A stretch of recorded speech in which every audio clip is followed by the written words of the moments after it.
Welcome to offline classes. ठीक है, अब क्या है कि आपका ज्योग्राफी का सिलेबस ऑलरेडी कंप्लीटेड है। मैम ये ठीक है, लगा लीजिए और कैमरा के सामने आ जाइए। हाँ, बताओ स्क्रीन के ऊपर कैसे लगाना है। ये कॉलर के ऊपर अपने लगा लीजिए, थोड़ा सा यहाँ लीजिए, ये अपनी पॉकेट में रख ऐसे आप मुझे दिखाओ। यहाँ पर से लगाना, फिर थोड़ा सा नीचे इसको ये पॉकेट में रख लीजिए। अच्छा,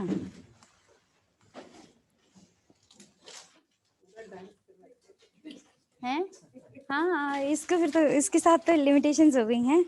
अच्छा ठीक है, चलो। हाँ, बोर्ड के ऊपर मैंने मार्क लगे हैं, एक ये मार्क है और एक वो मार्क है। अच्छा, इसके बीच में फोकस। ठीक है, ये बोर्ड का ये वाला एरिया आपको स्क्रीन पर नजर आएगा। हाँ हाँ, और जो भी बच्चे आपसे बोलना चाहते हैं, अच्छा, जो ऑनलाइन वाले बच्चे। यहाँ लिखा हुआ है। अच्छा ठीक है, ठीक है, कोई प्रॉब्लम है तो सामने जाइए। हाँ श्योर। एक बार पूछ लीजिएगा बच्चों को साउंड आ रही है तो यहाँ online Online classes students, those students who are attending geo class online, they are getting my voice clearly or not? ठीक है, चलो। ओके स्टूडेंट्स, ऑफलाइन क्लासेस में टोटल ज्योग्राफी दोबारा कवर करेंगे हम लोग। Deducted portion you want to be taught और not? Deducted portion, क्योंकि इस साल के लिए तो डिडक्शन है, बट ये कोई भी कंफर्मेशन नहीं है कि क्या डिडक्टेड पोर्शन अगले साल भी डिडक्टेड रहेगा कि नहीं, because you have your Olympiads, you have your competitive examinations, NTSC and so on. ठीक है, तो आपको क्या सीक्वेंस में चलना है? Fine. So from today onwards, we are starting our geography portion in a sequence as given in your NCERT book. Fine. So your first chapter is India size and location. जिसको आते हैं वो reply जरूर करेगा, ठीक है? हाँ, करना है रिप्लाई।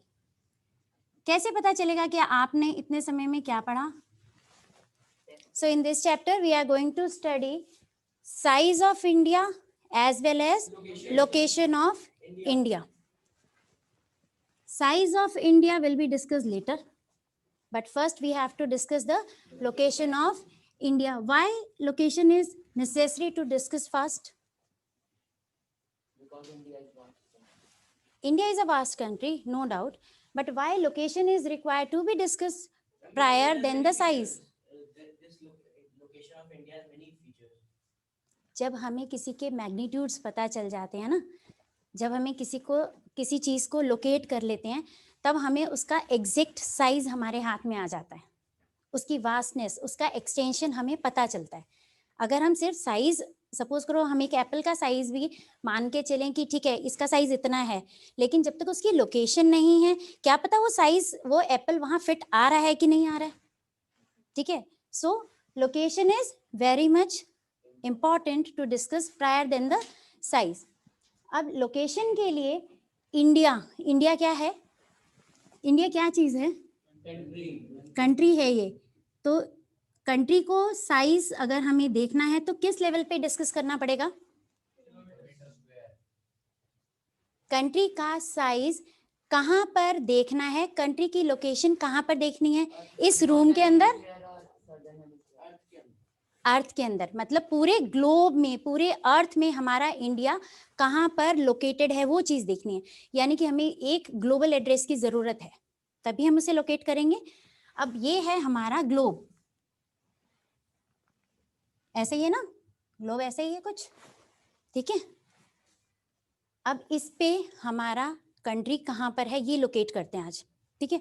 इसके लिए हमने क्या किया हुआ है, पूरी अर्थ को, जो इंटरनेशनल ग्लोबल जोन है उसने क्या डिसाइड किया हुआ है कि किसी भी कंट्री, किसी भी प्लेस को लोकेट करने के लिए हमें दो चीजों की जरूरत होती है।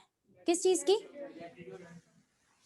मतलब एक कोई वैल्यू एक्स एक्सिस की और एक कोई भी वैल्यू वाई एक्सिस की। जहां एक्स एक्सिस और वाई एक्सिस इंटरसेक्ट करेगा वहां वो पर्टिकुलर चीज लोकेटेड होगी, यही चीज है।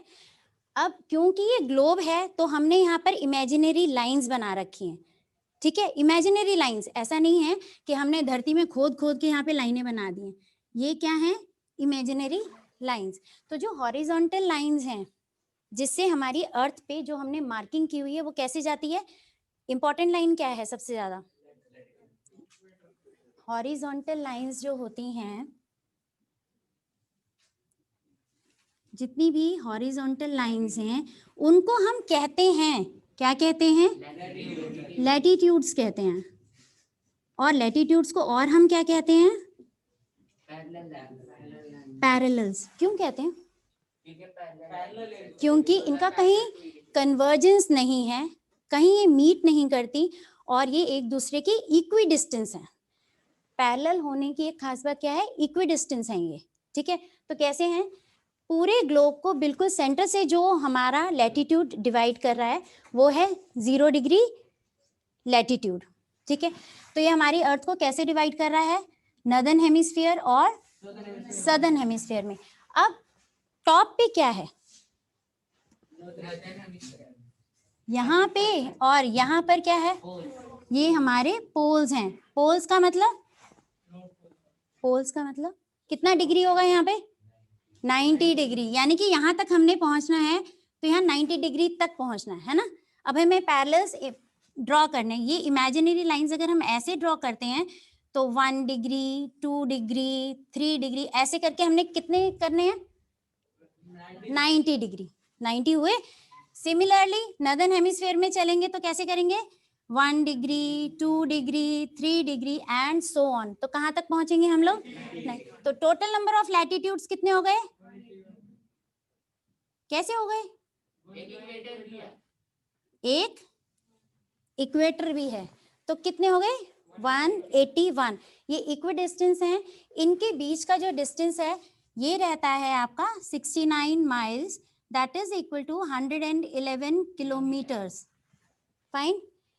एक डिग्री दूसरे डिग्री के बीच में 60 मिनट्स, जैसे आप टाइम देखते हो ना, इसके बीच में फर्दर ये सब डिवाइडेड है इस तरीके से, बहुत बारीक लाइन से, बहुत बिल्कुल इमेजिनरी लाइंस, फर्दर ये सब डिवाइडेड है 60, और हर मिनट के बीच में जो डिस्टेंस है वो 60 सेकेंड्स का है, ठीक है। जब आप कभी लैटिट्यूडनल वैल्यूज लिखते हो तो कुछ ऐसे लिखते हो, 90 सपोज करो 91 डिग्री 45 मिनट्स 30 सेकेंड्स, ऐसे लिखते हैं एग्जैक्ट वैल्यू, ठीक है। तो ये क्या है, मिनट क्या है, जो 2 डिग्रियों के बीच में फर्दर सब डिवीजन है। सेकेंड्स क्या है, जो मिनट्स, 2 मिनट्स के बीच में जो फर्दर सब डिवीजन है। एग्जैक्ट लोकेशन के लिए यहां तक हम लोग पहुंचते हैं किसी चीज को लोकेट करने के लिए। इतना क्लियर है, रिवीजन हो गई लैटिट्यूड्स की। अब चलते हैं लॉन्गिट्यूड्स की तरफ। मेन लॉन्गिट्यूड क्या है हमारा, प्राइम मेरिडियन। कहां पर है, ऐसा है ना, यहाँ तो 90 डिग्री पोल्स हैं ये, पर अगर हम लॉन्गिट्यूड्स की बात करते हैं तो 0 से स्टार्ट करना पड़ेगा हमें, कहीं से तो इनिशिएटिव लेना पड़ेगा ना, यहाँ से रास्ता चलना शुरू करें। सपोज मैं लाइन भी बनाना चाहूँ कि मेरे पीछे लाइन बने, या यहाँ एक लाइन क्रिएट करनी है, तो पहले मैं आगे खड़ी होंगी तभी तो मेरे पीछे लाइन बनेगी। अब ये स्टार्टिंग कहाँ है, 0 डिग्री, ठीक है। अब 0 डिग्री के बाद फर्दर लॉन्गिट्यूड्स कैसे हैं, इस तरीके से। कितने हैं, अगर ये 0 डिग्री था तो इसने हमारी अर्थ को कैसे डिवाइड किया, 0 डिग्री इक्वेटर ने तो डिवाइड किया नॉर्दर्न हेमिस्फीयर सदर्न हेमिस्फीयर। ये चीज ध्यान रखनी है आपने, आप अपने उसमें नोट्स में लिख लीजिए। नॉर्दर्न हेमिस्फीयर में जितनी भी वैल्यूज होंगी वो पॉजिटिव होंगी और सदर्न हेमिस्फीयर में जितनी भी वैल्यूज होंगी वो नेगेटिव होंगी। ठीक है, अब ये 0 डिग्री प्राइम मेरिडियन ने अर्थ को ईस्टर्न हेमिस्फीयर में डिवाइड किया है और वेस्टर्न हेमिस्फीयर में। अब यहाँ पर ईस्टर्न हेमिस्फीयर की वैल्यूज जितनी भी होंगी वो पॉजिटिव और वेस्टर्न हेमिस्फीयर की वैल्यूज नेगेटिव। तो 0 डिग्री प्राइम मेरिडियन ने अगर सर्कल को वर्टिकली डिवाइड किया है तो इस तरफ कितने लॉन्गिट्यूड्स होंगे? एक सर्कल कंप्लीट कितने में? 360। अगर 360 को हम हाफ में करते हैं तो कितना आएगा? 180 नहीं होंगे, मैं बताती हूँ। 361 इसलिए नहीं होंगे, ये आपका 0 डिग्री प्राइम मेरिडियन है, ठीक है। इसके जस्ट बिहाइंड जो 180, जब आप इसको डिवाइड करते हो 2 सेमी सर्कल आते हैं, देखो ये वर्टिकल डिवीजन है, ठीक है, ऐसे डिवाइड हुआ है ना। जो इसके जस्ट पीछे जो लाइन है, जब मैं इसको डिवाइड करके इसको खोल देती हूँ तो ये ऐसे बनेगा, देखो ऐसे ही बना ना, ठीक है। ये आपका 0 डिग्री प्राइम मेरिडियन है। इसके जो जस्ट बैक में जो था वो खुल के किसी भी एक साइड आया, चाहे आप इस साइड समझ लीजिए चाहे इस साइड समझ लीजिए, तो वो है 180 डिग्री पे इंटरनेशनल डेट लाइन। ये 0 डिग्री इक्वेटर ने चारों तरफ इसका 0 डिग्री इक्वेटर ही है, इसीलिए वो एक लॉन्गिट्यूड है। तो आपने यहाँ उसको प्लस किया है तो कितने हो गए? 181। यहाँ लैटिट्यूड, यहाँ एक लॉन्गिट्यूड नहीं है। फ्रंट साइड में क्या है? प्राइम मेरिडियन, और उसी के बैक में 180 डिग्री पे अगर आप ईस्ट का पीछे जाओगे ना, यहाँ पे ऐसे करके 1 डिग्री 2 डिग्री 3 डिग्री ऐसे करके जब 180 पे पहुंचोगे ना तो 180 डिग्री नहीं है, वो क्या है? International date line. ये कैसे था? पहले ही इसको 1 ही माना जाता था, 0 डिग्री प्राइम मेरिडियन ही माना जाता था। पर एक हमारे काफी अच्छे जियोलॉजिस्ट रहे, जब वो घूमने गए तो उन्होंने देखा एक समय ऐसा आया कि घूमते घूमते रात हो गई और फिर अगला दिन शुरू हो गया। अब धरती पे ऐसी कौन सी जगह है जहां से दूसरा दिन शुरू हुआ? कोई तो जगह है ना, तो वो कौन सा मेरिडियन है, वो कौन सा लॉन्गिट्यूड है जहां से दूसरा दिन शुरू हुआ?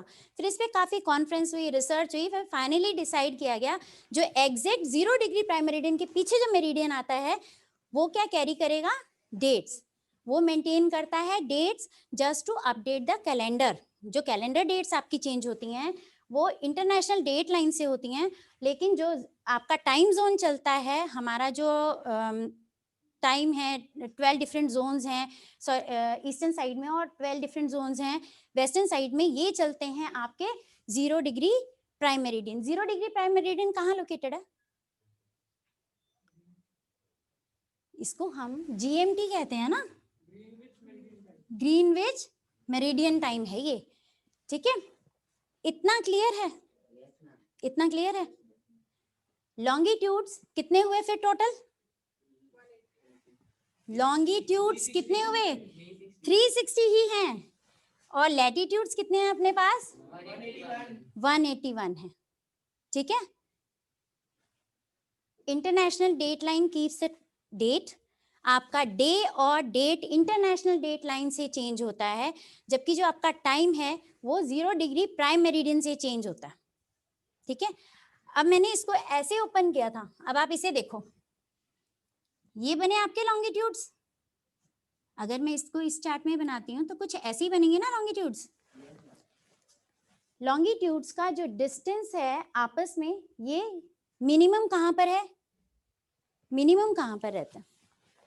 Longitudes converges at poles, meet कर रहे हैं ना, लॉन्गिट्यूड्स पोल पे मीट कर रहे हैं, तो यहाँ पे डिस्टेंस क्या है? मिनिमम है, और मैक्सिमम डिस्टेंस कहाँ है? At the equator. तो अब हमारी अर्थ की शेप क्या बन गई ये बताओ। ये आपके सामने अर्थ है, अब आप इससे अर्थ की शेप की जजमेंट कर सकते हो। अर्थ की शेप कैसी बनी?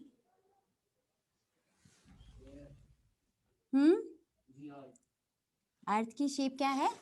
जियोइड। एक संतरे की तरह, थोड़ा सा ऊपर से फ्लैटन, थोड़ा सा नीचे से फ्लैटन और बीच से बल्जेस हैं, फूला फूला सा, है ना, ऐसे यही है अर्थ, तभी यहाँ डिस्टेंस मैक्सिमम है।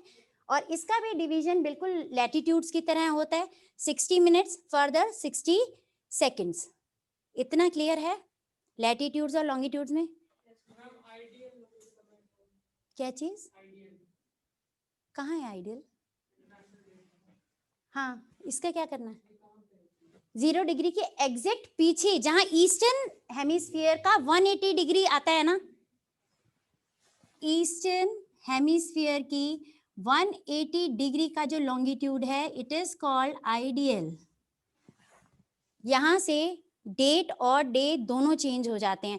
जब हम इस 180 को क्रॉस करके वेस्टर्न हेमिस्फीयर में एंटर करते हैं तो हमारा डेट भी चेंज हो जाती है और डे भी चेंज हो जाता है। 0 डिग्री सेंटर में है, ये ईस्ट में है ना, ईस्ट के 180 डिग्री, ईस्ट के 180 लॉन्गिट्यूड्स है ना, वेस्ट के 180 लॉन्गिट्यूड्स हुए ना, तभी तो 360 हुए। देखो, अगर 180 लॉन्गिट्यूड्स वेस्ट में हैं, इमेजिनरी लाइंस 180 ईस्ट में हैं, तभी तो टोटल 360 बैठे। अब ये जो ईस्टर्न हेमिस्फीयर है, जो सेमी सर्कल है, उसको जब आप घूमोगे ईस्ट साइड में, यहाँ से स्टार्ट किया ऐसे ऐसे ऐसे ऐसे, यहाँ पीछे आ गए, तो वो क्या है? ईस्टर्न हेमिस्फीयर का हिस्सा ही है ना। 180th longitude is a part of eastern hemisphere ना। अभी आप वेस्टर्न में जंप नहीं किया ना, वेस्टर्न में जाओगे तो कौन से नंबर का लॉन्गिट्यूड आ जाएगा? 181। तो ये 180 क्या है? ईस्टर्न हेमिस्फीयर का पार्ट है, ये इमेजिनरी लाइन। जब ये ईस्टर्न हेमिस्फीयर का पार्ट है तो डेट लाइन भी इसी का पार्ट है।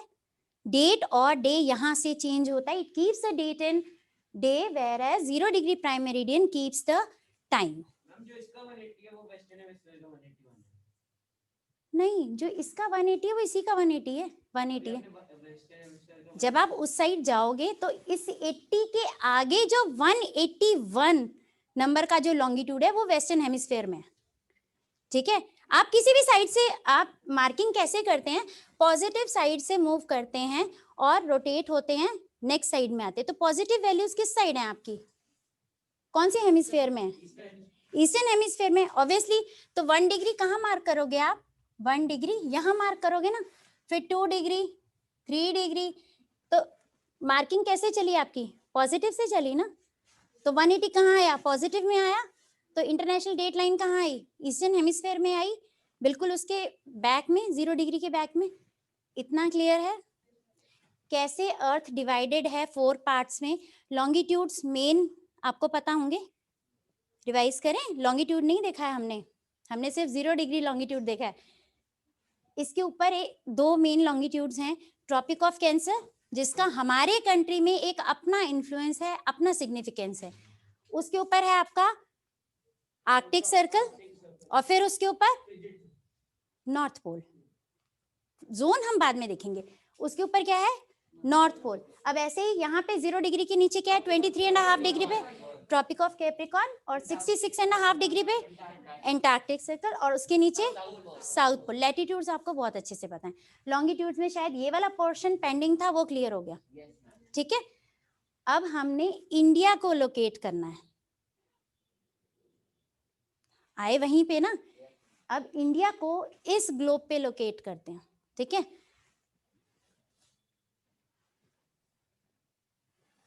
ये ग्लोब। अब इस पे इंडिया की लॉन्गिट्यूडनल वैल्यूज कौन सी हैं और लैटिट्यूडनल वैल्यूज कौन सी हैं, एक बार लिखते हैं। लैटिट्यूडनल वैल्यूज कौन सी हैं? 37 degree 6 minutes north and 4 minutes north. यानी कि ये नॉर्थ है, ये नॉर्थ है। तो हमें कहां पर जाना है इसको लेके? कौन से लैटिट्यूड्स? नदर्न हेमिस्फीयर का लैटिट्यूड कहाँ है? नदर्न हेमिस्फीयर का लैटिट्यूड है, यानी कि अर्थ के ऊपर वाला पोर्शन। इतना क्लियर है? ठीक है, अब इसके लॉन्गिट्यूड्स देखते हैं। 68 डिग्री 7 मिनट्स ईस्ट एंड, यानी कि ये नॉर्थ में थे और ये ईस्ट, यानी कि हमारा कंट्री एग्जैक्टली कहाँ लोकेटेड है? नॉर्थ ईस्ट में। अब ये है आपका ग्लोब, ये है आपका नॉर्थ ईस्ट पार्ट, यही आया, यही है।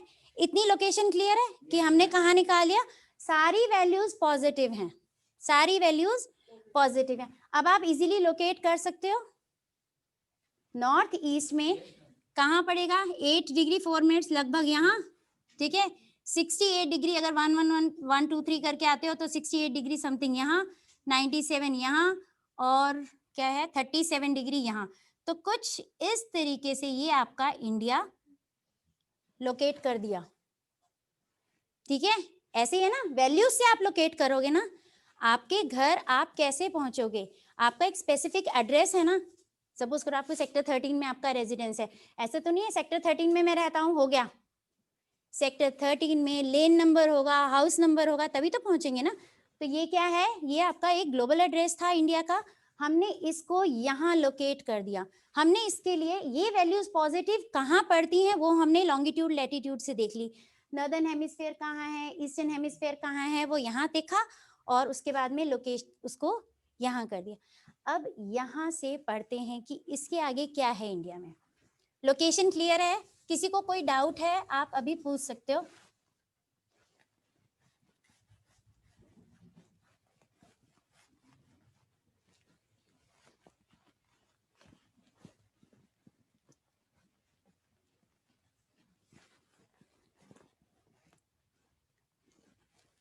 अब सिर्फ हम इंडिया को पढ़ेंगे, ठीक है। लोकेशन के बाद हमने क्या डिस्कस करना था, वेरी गुड, अब हमने इसका साइज डिस्कस करना है। हमारा जो इंडिया है, नॉर्थ साउथ एक्सटेंशन, अगर डिफरेंस निकालते हैं, लॉन्गिट्यूडनल एक्सटेंट का डिफरेंस निकालो आप degree wise, 97 degree 45 minutes minus करो आप इससे 25, हाँ, और यहाँ पर आप माइनस करो 68 डिग्री 7 मिनट्स को इससे माइनस करो, तो डिफरेंस आता है approximately 28.5 which is equal to 30 degree almost, ठीक है, अप्रॉक्सीमेटली। ऐसे ही अगर आप लैटिट्यूडनल वैल्यूज का डिफरेंस निकालते हो तो नियरली 29 पॉइंट समथिंग आता है, again which is equal to 30 degree. तो 30 डिग्री का डिफरेंस है ना। नॉर्थ साउथ एक्सटेंशन जो है आपके पास, ये भी 30 डिग्री का डिफरेंस है, और जो वेस्ट ईस्ट का डिफरेंस है लैटिट्यूडनल, इसका भी टोटल 30 डिग्री का ही डिफरेंस है, but still this extent appears much more than this extent, ऐसे ही है ना, but why it is so. देखो डिस्टेंस ये वाला ज्यादा महसूस होता है बट ये नहीं होता,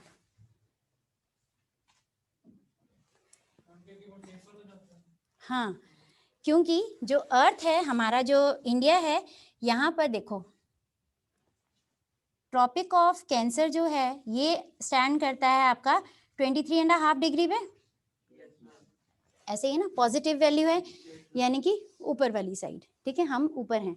अब इसके बाद क्या है, अगर ट्रॉपिक ऑफ कैंसर हमारी अर्थ को इंडिया को ऑलमोस्ट 2 इक्वल पार्ट्स में डिवाइड कर रहा है, almost, approximately, about, in words का आपने बहुत अच्छे से ध्यान रखना है। जितने भी कॉम्पिटिटिव एग्जाम्स आते हैं ना, कॉम्पिटिटिव में क्या होता है, एक अप्रॉक्सीमेटली वैल्यू दी होती है और एक एग्जैक्ट, ध्यान रखना है, ये ऑलमोस्ट डिवाइड करता है 2 इक्वल हाफ्स में, ठीक है। और 22 डिग्री पे ये स्टार्ट करता है टेपर होना, ठीक है, इसकी टेपरिंग स्टार्ट होती है, और वो कहाँ तक जाता है, कहाँ तक जाता है उसकी टेपरिंग,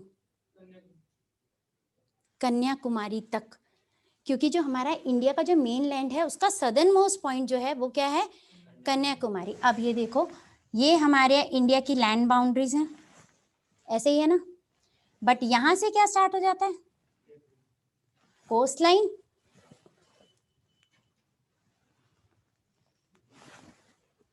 यही है ना कोस्ट लाइन, हाफ से ऊपर, गुजरात से ऊपर जो है हमारा मेन लैंड है, लेकिन ये यहाँ पे कोस्ट लाइन भी है। अब इसको मेन लैंड के साथ आप जोड़ के पढ़ो, कैसे पढ़ते हैं कि ये हमारा इंडिया की मेन लैंड है, मेन लैंड का मतलब हमारे इंडिया का जमीन का पूरा पूरा टोटल टुकड़ा, ठीक है। इसकी जो टोटल लेंथ है वो है आपकी 15,200 किलोमीटर। और मेन लैंड का एक क्वेश्चन जिसमें आप अक्सर कंफ्यूज होते हो, southern most point, this is the southern most point of India mainland. तो इंडिया मेनलैंड का जो सदर्न मोस्ट पॉइंट है वो तो आपका है कन्याकुमारी। क्या है? कन्याकुमारी। इसका जो ओल्ड नेम था वो था केप कमोरियन। ठीक है, ये इंडिया मेनलैंड का सदर्न मोस्ट पॉइंट है। एक क्वेश्चन आता है इंडियन यूनियन का सदर्न मोस्ट पॉइंट बताओ। जहां वर्ड आता है यूनियन, यूनियन का मतलब हमने इसमें आइलैंड्स को यूनाइट किया है। अब हमारे पास 2 आइलैंड कंट्रीज हैं, यहाँ पर है अंडमान निकोबार, है ना, ऐसे ही है ना, अंडमान निकोबार, और यहाँ पर ये है बे ऑफ बंगाल में। ठीक है, और यहाँ पर अरेबियन सी में क्या है? लक्षद्वीप आइलैंड। ठीक है, ये 2 आइलैंड कंट्रीज को जब हम इनकी जो लैंड बाउंड्री है इस लैंड बाउंड्री को मेन लैंड बाउंड्री से जोड़ देते हैं, तब हमारा इंडियन यूनियन बन जाता है। यूनियन में क्या लिया है हमने? दोनों आइलैंड कंट्रीज की बाउंड्री को मिला दिया है। ठीक है, अब इसका मेन लैंड और ये दोनों आइलैंड्स जब मिल गए हैं तो इंडियन यूनियन बन गया। ठीक है, अब इंडियन यूनियन का सदर्न मोस्ट पॉइंट क्या है? इंदिरा पॉइंट। एक्चुअली क्या है, ये आपके अंडमान निकोबार है ना, ऊपर वाला जो आइलैंड कंट्री है नदर्न साइड में, ये है अंडमान और ये है निकोबार। निकोबार आइलैंड का जो सदर्न मोस्ट पॉइंट है, निकोबार आइलैंड का सदर्न मोस्ट पॉइंट है इंदिरा पॉइंट। इसको पहले कहते थे पिग्मेलियन पॉइंट, इसका पुराना नाम है पिग्मेलियन पॉइंट। ठीक है, now it got submerged because of tsunami. ठीक है, इन 2004। तो ये इंदिरा पॉइंट का जो लोकेशन है ये कुछ अप्रोक्सीमेटली 6 डिग्री 45 मिनट्स राउंड है। ठीक है, ये यहाँ लोकेटेड है, था, अब तो सबमर्ज हो चुका। ठीक है, तो यूनियन समझ में आ गया।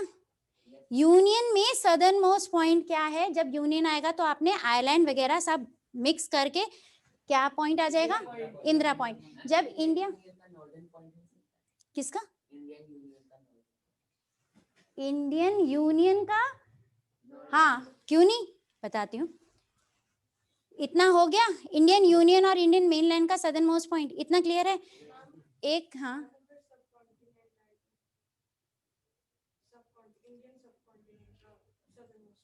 इंडिया इज अ सब कॉन्टिनेंट। ठीक है, पहले सब कॉन्टिनेंट मतलब का वर्ड का मतलब क्लियर है? सब कॉन्टिनेंट, देखो इसमें भी काफी बच्चे कंफ्यूज हो जाते हैं। सब कॉन्टिनेंट, दैट मीन्स सब continent is a part of continent. पहली बात, सब कॉन्टिनेंट क्या है? It is a part of continent. देखो मैं इसमें लिख रही हूं, यानी कि जो सब कॉन्टिनेंट होगा वो किसी कॉन्टिनेंट का पार्ट होगा। ठीक है, दूसरी खास बात इसमें क्या होगी कि इसकी एक डिस्टिंक्ट फीचर होगा, किस किस चीज का? इसका कल्चर। ठीक है, इसकी ज्योग्राफिकल एरिया और इसकी पॉलिटिकल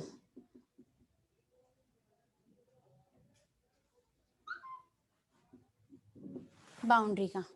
जिस लैंड फीचर में, जिस लैंड में ये सारी खास बात होंगी, that will be called as subcontinent. और अब आप इसको इंडिया से रिलेट करो। We have distinct features of Indian culture, Indian geographical mainland. हमारे पास बहुत कुछ है ना, जो हमारा मेन लैंड है इंडिया, इसमें बहुत अच्छी अच्छी खास बात है। इसमें माउंटेन्स हैं, इसमें प्लेटो हैं, इसमें डेजर्ट है ना, काफी कुछ है ना। इसमें आइलैंड्स हैं, इसमें पेनिनसुलर रीजन, अपनी एक डेक्कन प्लेटो रीजन जो है वो अपनी एक स्पेशलिटी रखता है। Then we have a specific type of culture also, इसमें भी काफी वेरिएशंस हैं। फिर आपकी पॉलिटिकल बाउंड्री जो कि आपको काफी अच्छा ट्रेड और अपना कल्चर को एक्सप्लोर करने का चांस देता है। So it is a part of continent. अब आप बताओ, अगर इंडिया किसी कॉन्टिनेंट का पार्ट है तो कौन सा कॉन्टिनेंट है? एशिया।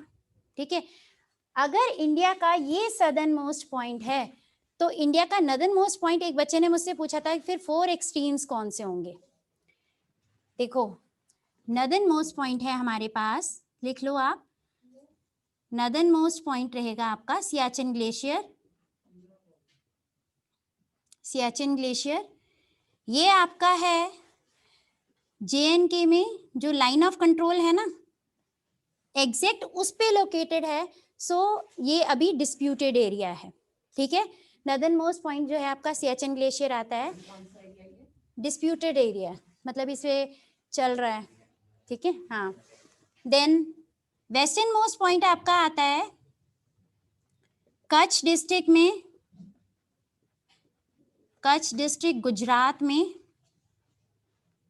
मोती गुहार, आप इसे गुहार मोती लिख लो, गुहार, कहीं मोती मिलेगा कहीं मोता मिलेगा, तो इट डिपेंड्स, ठीक है। और जो आपका ईस्टर्न मोस्ट पॉइंट रहेगा,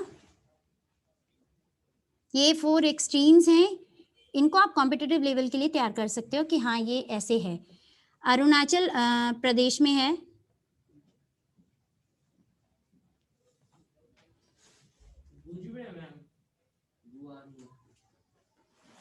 Kutch district, Kutch district of Gujarat, ठीक है। अरुणाचल प्रदेश में है आपका eastern most point Kibithu,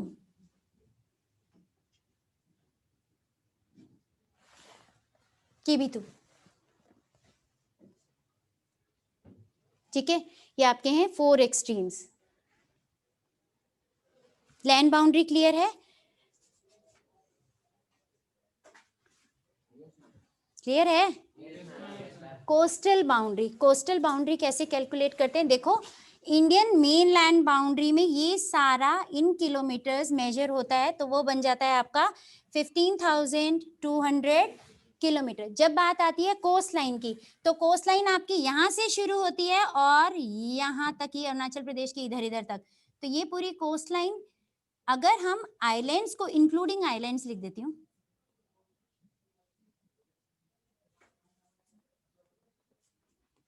including islands, ठीक है। अगर एक्सक्लूडिंग आइलैंड्स आ जाए क्वेश्चन में, यानी कि आइलैंड्स को हटा के हमारे इंडिया की कोस्टल बाउंड्री कितनी है, then it will be 5,422.6 kilometre. It's excluding islands, yes, it's a complete measure of the coastline in kilometers including the islands. But if we are going to calculate the coastal boundary excluding islands, then it will be this much. आपको island की इतनी boundary इसमें से minus करनी है, ठीक है, तो वो आपका आ जाएगा excluding islands। इतना क्लियर है? Yes, ma'am.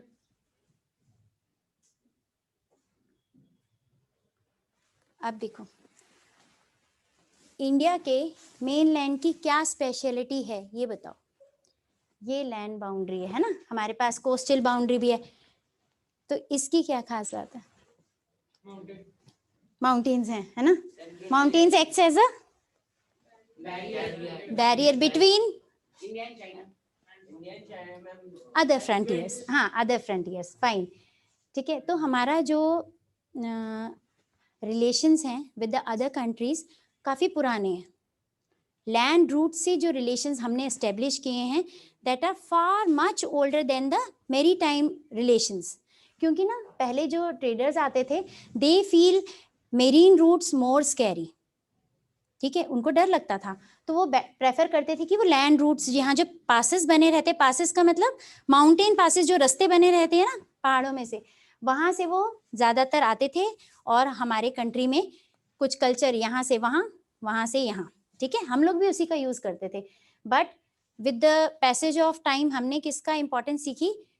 कोस्टल एरियाज की, ठीक है। हाँ, तो ये जो कोस्टल एरिया है, कोस्ट हैं तो यहाँ पर पोर्ट्स हैं, और पोर्ट्स हैं तो ट्रेड है, ठीक है, ऐसा ही है ना। पोर्ट से और कोई काम तो नहीं होता, ports are responsible for trade only. और ट्रेड हम किस किस के साथ करते हैं? देखो अगर एशिया कॉन्टिनेंट में देखा जाए तो हम साउथ एशिया में लाइक करते हैं, ग्लोबल लेवल पे हम कहाँ लाए कर रहे थे, टोटल नदर्न हेमिस्फेयर में। अगर हम कॉन्टिनेंट की बात करते हैं तो एशिया कॉन्टिनेंट में हम साउथ एशिया में लाए करते हैं। तो हमारा जो रिलेशन है सबसे अच्छा एस्टेब्लिश किससे हुआ, ईस्ट एशिया और वेस्ट एशिया के साथ, ठीक है। फिर यहाँ पर आ जाता है आपका अफ्रीका।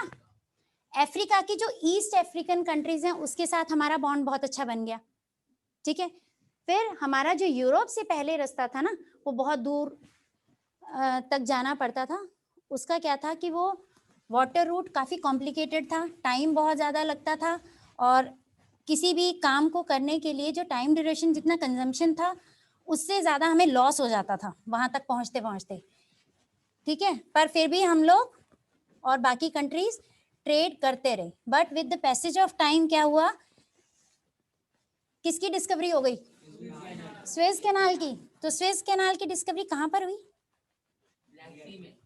हाँ, ब्लैक सी में हो गई।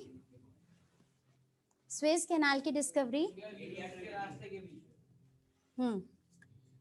क्या था कि यहाँ पर है आपकी मेडिटेरियन सी, यहाँ है आपका रेड सी, बीच में ना ये लैंड है। यहाँ एक स्वेज नाम का शहर बसा हुआ था, ठीक है। लैंड रूट यहाँ बहुत दिक्कत जा रही थी, ठीक है। तो यहाँ पर एक कैनाल कंस्ट्रक्ट कर दी गई जिसका नाम रख गया स्वेज कैनाल, ठीक है। फिर अब देखो अरेबियन सी, ठीक है, रेड सी, मेडिटेरियन सी, इजी हो गया, पहुंच गए यूरोप। अब आप इधर से आओ, वापस पहुंच गए। So this distance reduce by 7,000 kilometres. तो इस तरीके से हमारे ट्रेड को फ्रीक्वेंसी मिल गई, ठीक है। तो इस तरीके से हमारा जो ट्रेड था वो काफ़ी ज़्यादा। अब अकॉर्डिंग टू एनसीईआरटी बुक काफ़ी सारे आइडियाज़, कॉमोडिटीज़ हमने किया है, ठीक है। क्या क्या शेयर किया, और डेसिमल सिस्टम हो गया, हाँ, ये तो होगी। आज से 10 साल तो हो ही गए होंगे, हमारी एनसीईआरटी बुक अपडेट नहीं हुई है ना, तो ये हम 10 साल से पढ़ते आ रहे हैं। अब आज की अगर कंडीशन देखो तो आज आप क्या एक्सचेंज करते हो, क्या कॉमोडिटीज एक्सचेंज करते हो, आइडियाज तो आज भी एक्सचेंज करते हो ना। सपोज, हाँ, सपोज आपकी कोई कज़न या आपकी कोई सिस्टर या ब्रदर अब्रॉड रहते हैं तो डेफिनेटली आप लोग वहाँ से काफ़ी कुछ लेके आते हो, ठीक है। जबकि आपका कल्चर वो वहाँ यहाँ का जो है वो वहाँ ऑलरेडी एक्सप्लोर कर चुके हैं। बट कॉमोडिटीज क्या क्या शेयर कर रहे हैं आज भी। हम देखो फूड आज भी एक बेस्ट कॉमोडिटी है जो हम एक्सपोर्ट इम्पोर्ट के through, oil, natural gas, precious metals, अब हमारा थोड़ा सा जो है लेवल इंक्रीज हो गया, ठीक है। So it is due to the trade work, जो हमारे इंडिया की जो स्ट्रैटेजिकली इंपॉर्टेंट पोजीशन है, एमिनेंट पोजीशन है, जो उसकी खास बात है।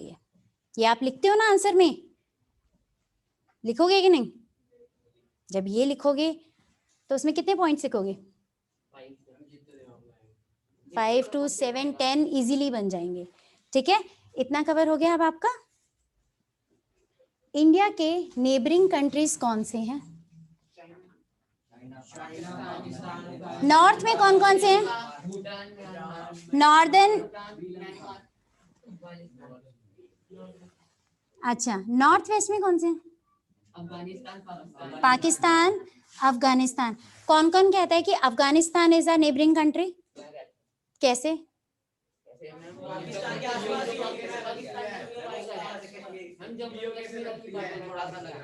हाँ, इसका एक रीजन है, लुक हियर, आपकी बुक में एक मैप है।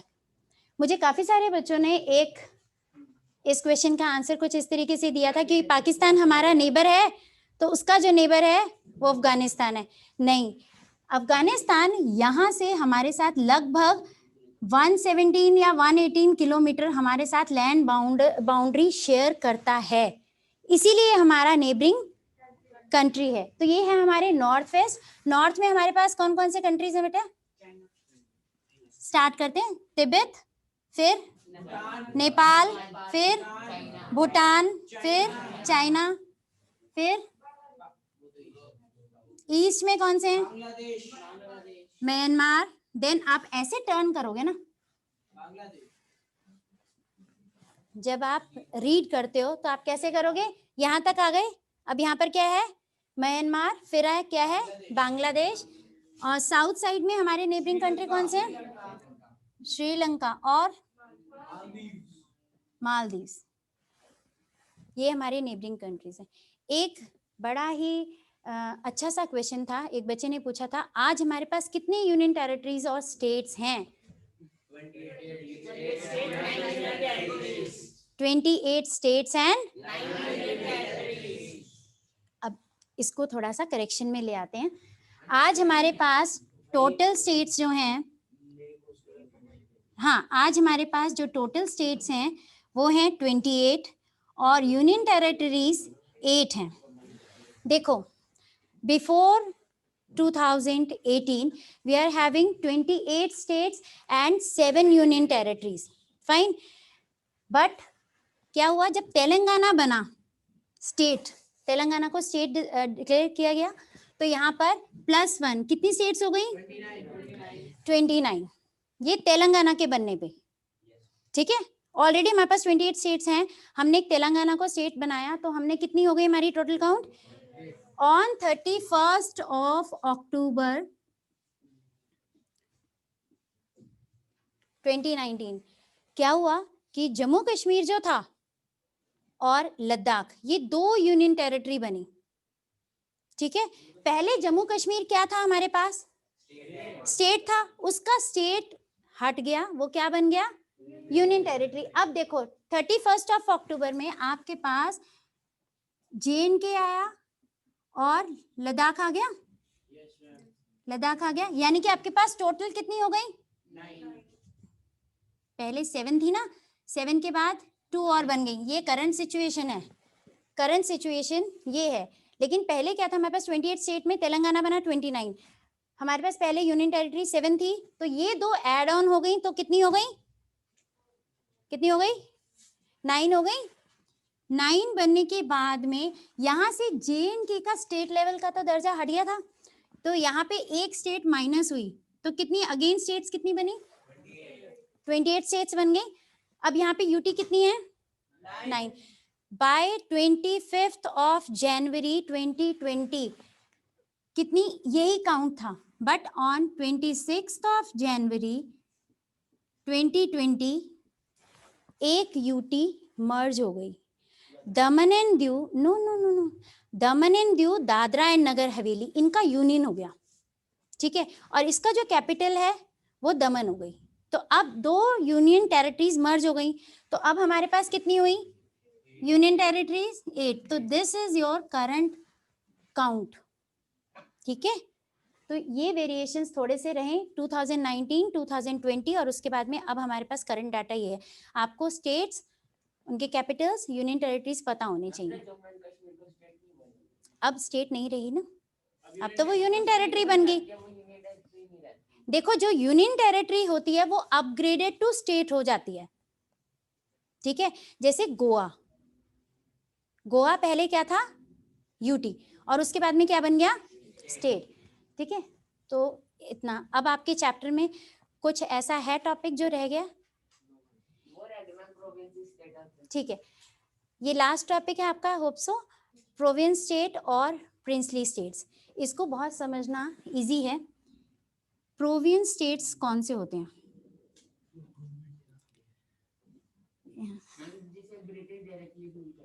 हाँ, देखो क्या है, जो प्रोविंस स्टेट्स थे पहले क्या था, अक्सर अटैक वगैरह होते रहते थे, और जो अंग्रेज थे वो हमारे देश में किसी ना किसी उस पे स्टेट पे कब्जा कर लिया करते थे, ठीक है। इस समय क्या होता था कि प्रोविंस स्टेट्स उन स्टेट्स को घोषित किया गया जहां पे अंग्रेजों ने डायरेक्ट विक्ट्री गेन करने के बाद अपने वॉइसरॉय अपॉइंट किए, ठीक है, just to rule that particular region. अपना एक ऑफिशियल बंदा अपॉइंट कर दिया गया। अब जैसे हमारे देश में अब राजा नहीं घोषित होता, पुराने जमाने में राजा होते थे ना, कि राजा ने जो है ये पर्टिकुलर साम्राज्य, पहले एक राज्य का राजा हुआ, फिर उसने एक और राज्य जीत लिया लड़ाई करके, फिर उसको अपने में शामिल कर लिया, फिर एक और राज्य, फिर एक साम्राज्य बना लिया। तो ये जो, हाँ, एम्पायर। तो ऐसे ये जो प्रोविंस स्टेट्स हैं और प्रिंसली स्टेट्स में डिफरेंस क्या है, जब ब्रिटिश रूलर्स ने हमारे ऊपर अटैक किया, जो जिस स्टेट को, जिस एरिया को उन्होंने विक्ट्री गेन की, उसके बाद वहां पर अपना ऑफिशियल अपॉइंट किया वायसरॉय, और वो रूल कर रहा था उस जगह को, तो वो स्टेट क्या बन गई, प्रोविंस। हाँ, जिसमें डायरेक्ट ब्रिटिश रूलर्स का वो था। और जिन स्टेट्स में क्या था कि आपने विक्ट्री भी गेन की, वो आपके कब्जे में भी आ गया, लेकिन उन्होंने क्या किया, एक इज्जत नवाजने के लिए उस पर्टिकुलर जगह का जो राजा, हारा हुआ राजा है, कि आपको राज करना है, हाँ ठीक है राज करो, बट आपने क्या करना है, जितने भी डिसीजंस लेने हैं वो हमसे डिस्कस करके लेने हैं। एक मुफ्त का सर्वेंट एक तरीके से, ठीक है ना, काम सारे वो कर रहे हैं, पर कैसे, आपने जब आपके हाथ इनडायरेक्टली, क्योंकि आपके हाथ में कोई हुकूमत तो नहीं है ना, आपने कोई भी अपना कोई डिसीजन देना है, दे ही नहीं पा रहे हो, आप क्या कर रहे हो, कोई भी चीज आपने ऑर्डर देना है, कोई चीज नया रूल रेगुलेशन करना है, लागू करना है, तो आपने क्या करना है, you have to discuss with the British rulers and, हाँ, तो ब्रिटिश रूलर्स के साथ इफ दे सेड कि हाँ okay move on with this, तो आप करोगे, अदरवाइज नहीं। तो वो क्या बन गई, वो कौन सी स्टेट में, प्रिंसली स्टेट्स बन गई। So this is the difference between province states and princely states. अब इसमें मैप वर्क आता है स्टेट्स की लोकेशन के लिए, अगर आता है तो ठीक है। तो आपको 28 स्टेट्स मेरे ख्याल से आप लोग 6 स्टैंडर्ड से मार्क करते आ रहे हो, बट किसी को कोई प्रॉब्लम हो you can ask, UTs easily mark कर लोगे। 28 स्टेट्स में से सबसे लार्जेस्ट एरिया किसका है, smallest area, largest area Rajasthan है, आप लोग लिख लीजिए अगर लिखना है तो, ठीक है। स्मॉलेस्ट स्टेट आपका गोवा है, least populated state is Sikkim and highly populated state is UP, ठीक है। और उसके बाद में आपका अगर यूटी से रिलेटेड कोई क्वेश्चन आता है कि smallest UT which is the smallest union territory, then smallest union territory that is your Lakshadweep. हाँ, उसका एरिया जो है it is about 32 square kilometre only, और largest union territory is your Puducherry. Puducherry का ना माहे है, यमन है और कराईकली, ये काफी बड़ा उसका जो है एरिया है, आप लिख लो। हाँ, पुडुचेरी हाँ एरिया रखता है, वो इतना रखता है इन टर्म्स ऑफ किलोमीटर, क्योंकि देखो JNK का काफी सारा जो एरिया है वो अंडर डिस्प्यूट है, ठीक है, कुछ कैप्चर कर लिया, कुछ ऊपर सियाचिन ग्लेशियर वाला एरिया पड़ा हुआ है, ठीक है। तो इस तरीके से अब इस चैप्टर में किसी को कोई डाउट है, यू कैन आस्क। नहीं तो next class we will be having a short assignment test of 20 minutes hardly, then we will move on to next chapter. It will be subjective, it will be subjective. Practice questions, okay. देखो competitive level के questions तो डालने ही हैं, क्योंकि आप लोग 9th में हो, तो 9th के बाद आपने 10th भी करना है। These chapters will not be taught in the same way again when you will be in 10th standard. ऐसा तो होगा नहीं ना कि आपको दोबारा से 9th पढ़ाई जाएगी, है ना। जो 9th पढ़ाई जा रही है आप उसको बहुत अच्छे से करो। अब आपने क्या करना है, आप सबने बुकलेट सॉल्व की हुई होगी ना। जो आपके डाउट्स हैं बुकलेट्स के, you can send, you can ask here in the next class, ठीक है। उसके अलावा आपको कहीं से कोई समझ में आ रहा है कि हाँ इसके अलावा मुझे कोई क्वेश्चन पूछना है, यू कैन आस्क, ठीक है। अब इतना समझ में आ गया है, तो अब मोस्ट इम्पॉर्टेंट टॉपिक पे पहुंचते हैं, स्टैंडर्ड मेरिडियन। स्टैंडर्ड मेरिडियन क्या होता है, what is standard meridian of India, जहां का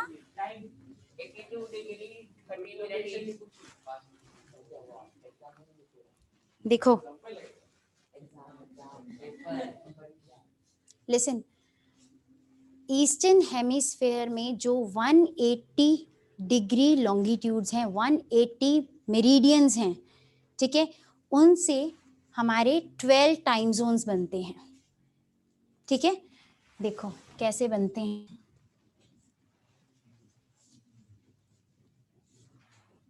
ये आपका ईस्टर्न हेमिस्फेयर है और ये आपका वेस्टर्न हेमिस्फेयर है। इसमें 180 मेरिडियंस हैं और इसमें भी 180 इमेजिनरी मेरिडियंस हैं। 180 में इतने मेरिडियंस के बाद हर 15 डिग्री पे एक स्टैंडर्ड मेरिडियन लोकेटेड है, मतलब मार्क किया हुआ है 15 डिग्री पे, हर 15 डिग्री पे एक स्टैंडर्ड मेरिडियन है। तो 180 डिग्री जो है 180 मेरिडियंस में कितने बने, यहाँ आ गए आपके 12 स्टैंडर्ड मेरिडियंस। हाँ, यहाँ हैं आपके 12 स्टैंडर्ड मेरिडियंस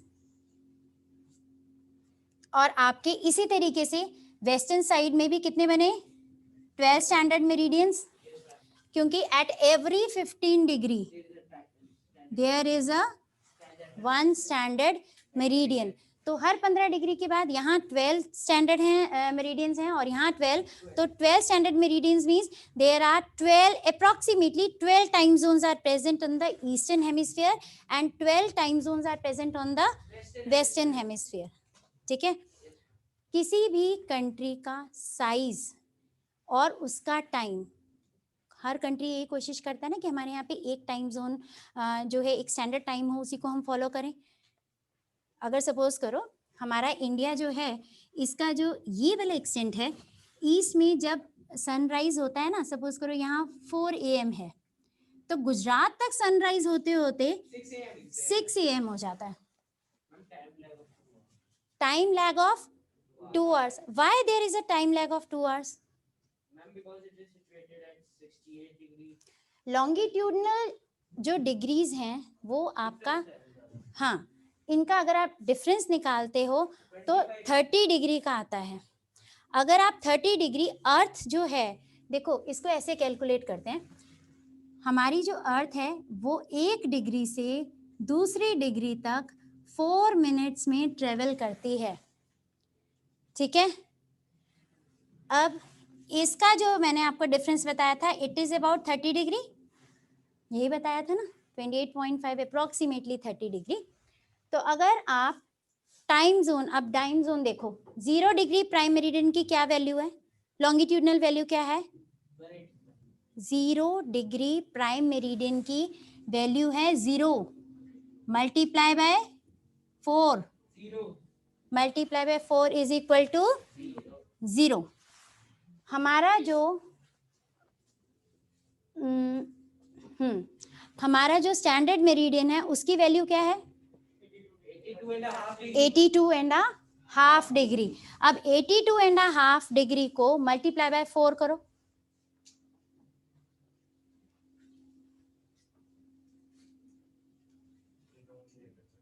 कितने मिनट्स आया,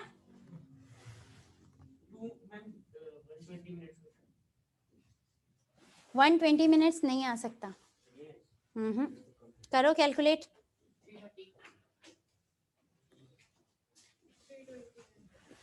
इतने यहाँ जो आपकी वैल्यू आएगा उतने मिनट्स, क्योंकि अर्थ तो डिग्री में नहीं ना मूव कर रही, टाइम है ना अर्थ का, 4 मिनट्स लेती है ना, तो ये जो वैल्यू है वो मिनट्स में है। अब आप इसको कन्वर्ट करो, कितने मिनट्स हो गए, कितने आवर्स हो गए, 5 hours, ये आया आपका 5 hours 30 minutes, ये वैल्यू पॉजिटिव है, ठीक है। तो अगर 0 डिग्री से हमारा इंडिया यहाँ पर था, अब ये जो टाइम ड्यूरेशन है ये 5 hours 30 minutes पॉजिटिव में है, यानी कि हम अहेड हैं, ठीक है। ये कैलकुलेशन हो गई। अब स्टैंडर्ड मेरिडियन इस पे क्यों है 82.5 डिग्री, कहाँ से सेंटर में, कहाँ से सेंटर में है? आप कैलकुलेट करो, आप कैलकुलेट करो, फटाफट कैलकुलेट करो।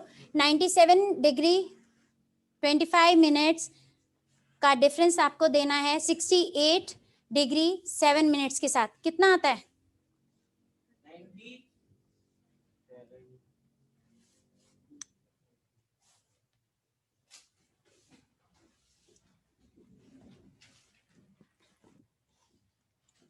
28 मल्टीप्लाई बाय 4 किया था? क्यों क्यों नहीं किया भाई? ये आपकी ईस्टर्न मोस्ट, ये देखो ये वेस्टर्न मोस्ट लॉन्गिट्यूड है, पर हम लिखते हैं इसको ईस्ट में है। इसकी डिग्री के आगे ई लगा हुआ है ना, ईस्ट, क्योंकि हम नॉर्दर्न नॉर्थ ईस्टर्न हेमिस्फीयर में है। अब आपको इसमें मल्टीप्लाई बाय 4 और इसमें मल्टीप्लाई बाय 4 इस लॉन्गिट्यूडनल वैल्यू में, और फिर इसका डिफरेंस देना है, तब आपके पास वैल्यू आएगी। अर्थ घूम रही है ना 1 डिग्री से दूसरी डिग्री तक 4 मिनट्स ले रही है। अब आपको यहां तक, यहां से यहां तक का डिफरेंस निकालो, कितना आया? कितना डिग्री बैठता है? 1142। हाँ, तो ये अप्रोक्सीमेटली आता है आपका 83.05 पे। अब 83 डिग्री 0.05 मिनट्स का मतलब क्या है? आपका तो स्टैंडर्ड मेरिडियन फिर यहाँ होना चाहिए था ना। स्टैंडर्ड मेरिडियन क्या होना चाहिए था? 82.5 डिग्री कहाँ से आया? 7.5 का मल्टीपल 7 डिग्री 30 मिनट्स का जो मल्टीपल होगा, या तो वो सेटअप होगा। इसके जो हैं 2 रूल्स हैं किसी भी कंट्री में स्टैंडर्ड मेरिडियन को सेटअप करने के लिए। एक तो टाइम जो होगा वो फुल आवर्स में चलेगा, कंप्लीट, या तो 5 घंटे 6 घंटे 7 घंटे, मतलब कंप्लीट 1 आवर होगा, या फिर हाफ आवर में चलेगा। जैसे हमारा है 5 आवर 30 मिनट्स, ठीक है, 6 आवर 30 मिनट्स, मतलब एंड हाफ वाला काम, और पॉइंट्स में कभी भी नहीं चलेगा। और दूसरा वो it should be divisible by 7 degree 30 minutes. इसके 2 रूल्स हैं। अब देखो 83 डिग्री 5 मिनट्स पे क्या ये डिविजिबल है? क्या ये कंप्लीट 1 आवर बन रहा है? नहीं बन रहा ना। 82.5 डिग्री पे 5 आवर 30 मिनट बनते हैं। अगर आप इसको कैलकुलेट करके देखो और 90 डिग्री पे पहुंचो, तब यहाँ पे आता है 6 आवर्स। ठीक है, तो स्टैंडर्ड मेरिडियन के रूल के अकॉर्डिंग जो आपका डिफरेंस के बाद जो लॉन्गिट्यूडनल वैल्यू आती है, अगर वहां पर कंप्लीट आर नहीं सेटअप हो रहा या हाफ आर नहीं सेटअप हो रहा, तो उसके नियर बाय का कोई मेरिडियन सेट करना पड़ेगा, जो या तो कंप्लीट आर होगा या फिर हाफ आर में सेटअप होगा। तो ये 90 पे जा रहा है ना, आप नियर बाय वाले में लेना पड़ेगा आपको। इसका रूल है नियर बाय वाले में लेना पड़ेगा। तो 83.05 का नियर बाय कौन सा हुआ?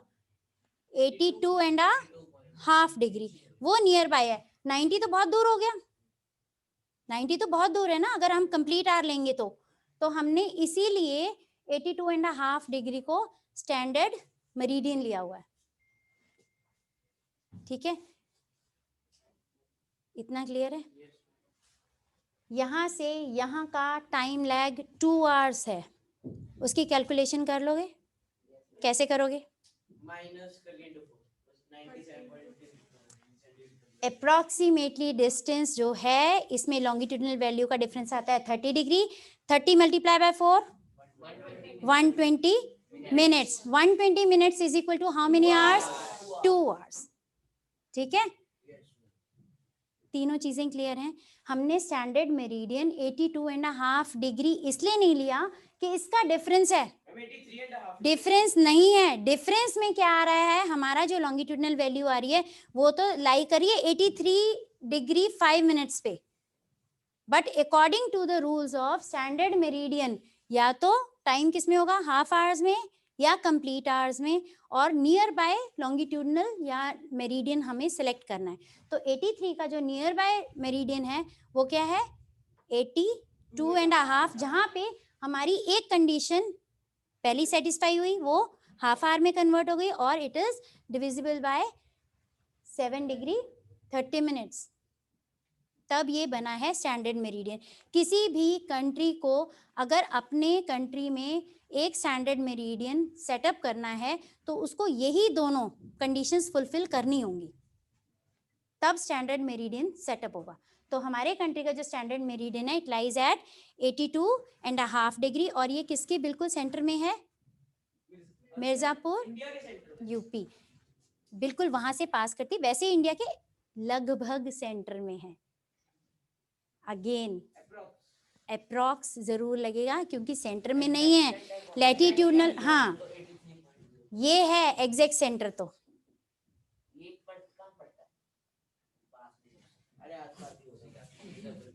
ठीक है, इतना समझ में आ गया? मेरिडियंस कैसे सेटअप हैं हमारे पास, स्टैंडर्ड मेरिडियंस कितने हैं, और हमारा जो टाइम जोन कैसे चलता है, इंटरनेशनल डेट लाइन, डे और डेट कहाँ से चेंज होती है, इतना क्लियर है? अब किसी को कोई क्वेरी हो पूछो, चैप्टर कंप्लीट हो गया।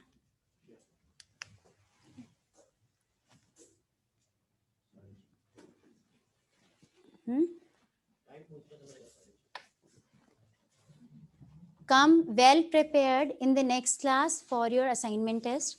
First 20 minutes will be given to you. ठीक है, and after that we will move on to next chapter. ठीक है, you are having complete 1 week, और उस पूरे 1 वीक में आपको जितने भी डाउट्स, आपकी बुकलेट, आपका जो एवरग्रीन, एक बच्चे ने मुझसे पूछा था कि हमें एक बढ़िया सी हेल्प बुक बताओ, तो एवरग्रीन इज गुड। ठीक है, एवरग्रीन इज वेरी गुड। ठीक है, चलो ओके, क्लासेस ओवर नाउ।